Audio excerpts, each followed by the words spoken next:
Eneo la Dodoma halina changamoto ya maji chini ya ardhi.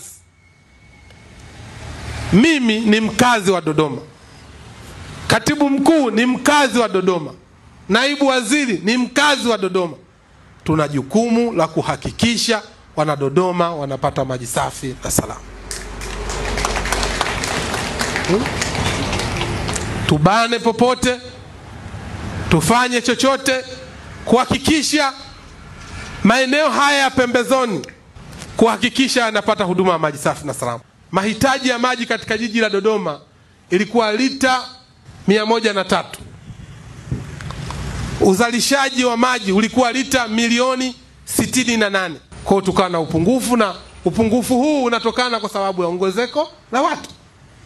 Jitihada zimefanyika ya rais wetu kuhakikisha anatupatia fedha kujenga miradi ya dharura na kimkakati ili kupunguza na kuleta nafuu ya watu kupata huduma ya maji safi na salama. Tumetoka sasa 68%, leo tunazungumza 88%. Lakini leo tupo 2025. Mahitaji pia yameongezeka. Watu wanaongezeka na mahitaji yameongezeka. Tunazungumza mahitaji ya maji kwa sasa Dodoma ni lita milioni 159. Lakini uzalishaji ni lita milioni 88. Faraja ambayo tunaoipata ni rais wetu Daktari Samia Suluhu Hassan. Moja ya maelekezo yake, lakini hakutuacha. Ametupatia bilioni 62. Bilioni 62. Twende kuongeza uzalishaji wa maji katika jiji la Dodoma.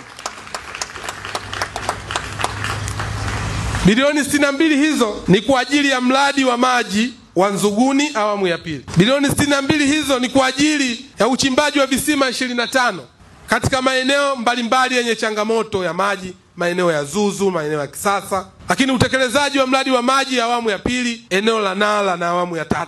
Ni waombe sana viongozi, management ya DUWASA, lakini bodi ya DUWASA kwenda kusimamia miradi hii ambayo tumeianzisha, kuhakikisha inakamilika kwa wakati, watu waweze kupata huduma ya maji safi na salama. Ni wazi kabisa, pamoja na jitihada kubwa ambazo tumezifanya, yapo baadhi ya maeneo yana changamoto. Kwa mfano, ukenda Nkuhungu bado tuna changamoto ya maji. Ukenda Ndachi, ukenda Miganga, ukenda Mkonze, Swaswa, Mpamaa, Chidachi, Ihumwa, Iyumbu yana changamoto ya maji. Faraja ya waziri wa maji, watu wapate maji. Twendeni tukawapatia wananchi maji. Hii kazi tunaiweza na tunaiweza sana. Yapo magari ya uchimbaji visima yatumike kwa ajili ya kwenda kutatua matatizo ya maji. Tunayo mikakati mikubwa, lakini lazima tuwe na swali la kujiuliza.